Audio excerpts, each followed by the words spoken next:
Bonjour, bonjour, nous sommes le 12 décembre 2022. Hier, donc 11 décembre, j'ai eu une journée très chargée, je vais vous raconter ça.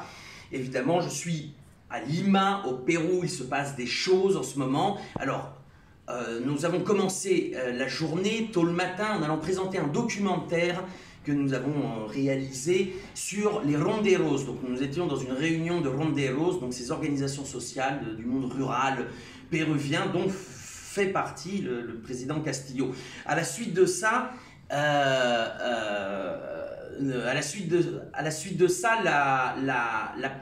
la présidente de facto a présenté son cabinet, donc bien évidemment on était attentif à ce qui s'est passé.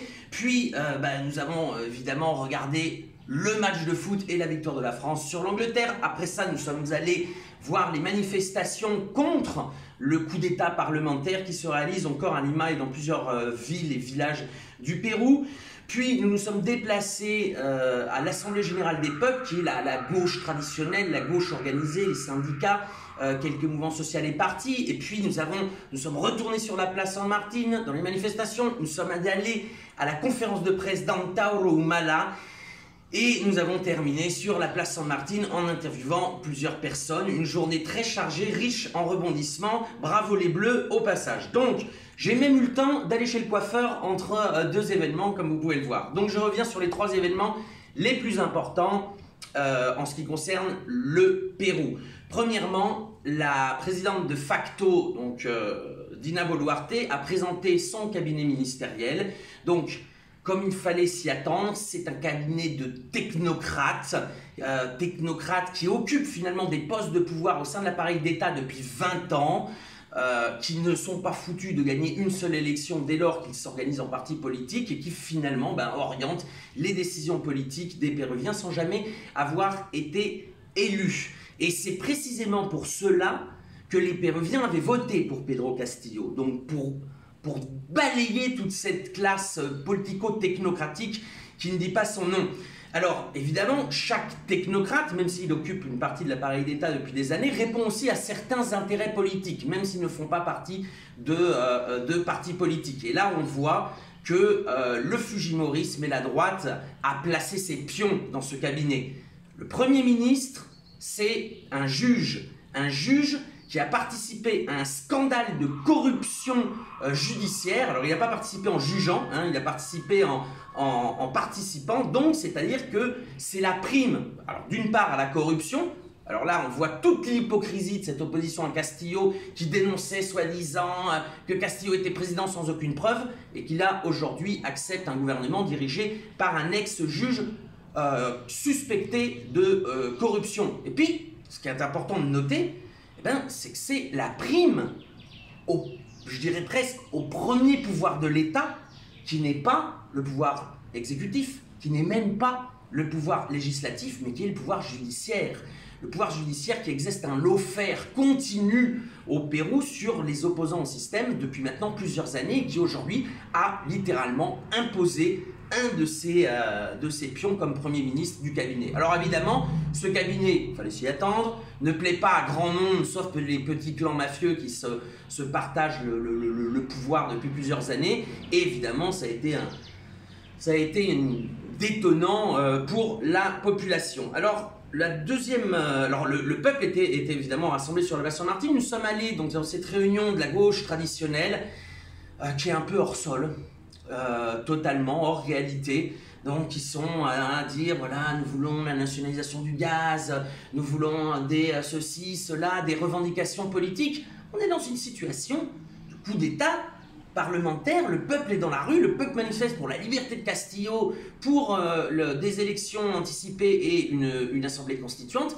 Là, c'est pas le moment de tourner le dos au peuple avec des revendications très sectorielles, ça viendra plus tard. Mais donc il y avait un petit peu déphasé, non, cette gauche. Alors, nous sommes aussi allés à la conférence de presse que Antauro Humala a donnée dans un immeuble justant la place San Martín. Pourquoi il avait choisi cet endroit? Parce qu'il y avait un balcon. Alors, pas pour la commodité du lieu, pour la conférence de presse, c'était une salle de à peu près 15 mètres carrés, on était 50 journalistes, mais parce que cette salle avait un balcon et que du balcon, il pouvait aller saluer le peuple.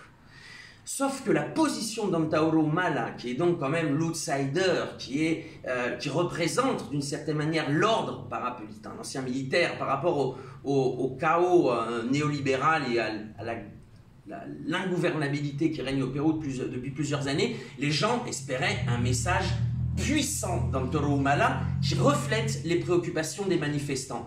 Et pas du tout. Pas du tout. Pas du tout. Antauro Humala s'est prononcé. Il a soutenu de fait la présidente de facto, Dina Boluarte. Il l'a enclin à faire de nouvelles élections parce qu'il veut évidemment lui aussi placer ses pions. Et il a critiqué le président Castillo. Il y a eu des questions de la part d'un journaliste d'un média alternatif. Tu sais, la liberté de Castillo? Non, pas la liberté de Castillo. Et là, ça a été totalement surréaliste parce que la conférence de presse était retransmise, donc évidemment pour les gens qui étaient présents dans la salle, mais aussi par un haut-parleur qui donnait dans la rue et qui avait donc 3000, 4000 personnes qui écoutaient sur la place la conférence de presse d'Antauro. Et quand les gens se sont rendus compte qu'Antauro finalement avalisait le coup d'état parlementaire, ne prenait pas la défense de Castillo et même enfonçait le clou sur Castillo, ce qui faisait apparaître comme une négociation de fait entre Dina Boluarte et Antauro Humala, on commençait à crier des consignes et les consignes s'entendaient dans la pièce où le Antauro Humala donnait sa conférence de presse. Lorsqu'Antauro Humala, à la fin de sa conférence de presse, est allé au balcon saluer la foule, il a été reçu par des pierres, des bouteilles, des bâtons, tout ce que les gens avaient sous la main, ils lui ont balancé à la figure. C'était une situation totalement ubuesque. Un moment destituant total, c'est-à-dire que même l'outsider destituant était destitué, et surtout on a été obligé de rester une demi-heure presque prisonnier parce que les gens voulaient lyncher tout le monde, c'est-à-dire lyncher Antauro, lyncher ses gardes du corps, lyncher les journalistes qui l'avaient filmé. Bon, là on est dans un grand moment destituant au Pérou. Il n'y aura pas de solution rapide. Je pense que nous entrons au Pérou dans une voie, précisément après ce moment destituant qui va encore durer quelques temps, dans un processus constituant. Je pense que entre ce moment que nous sommes en train de vivre et la tenue d'une assemblée constituante, ce ne sera qu'une question de durée, parce que quelque chose ne va plus, on vient de le voir, et ce qui s'est passé hier montre bien que il n'y a plus aucune institutionnalité, ni aucun apport, ni même aucun leader politique qui puisse changer les choses. Nous sommes dans le pur moment destituant au Pérou. Je continuerai à vous informer, restez branchés évidemment sur Les Deux Rives.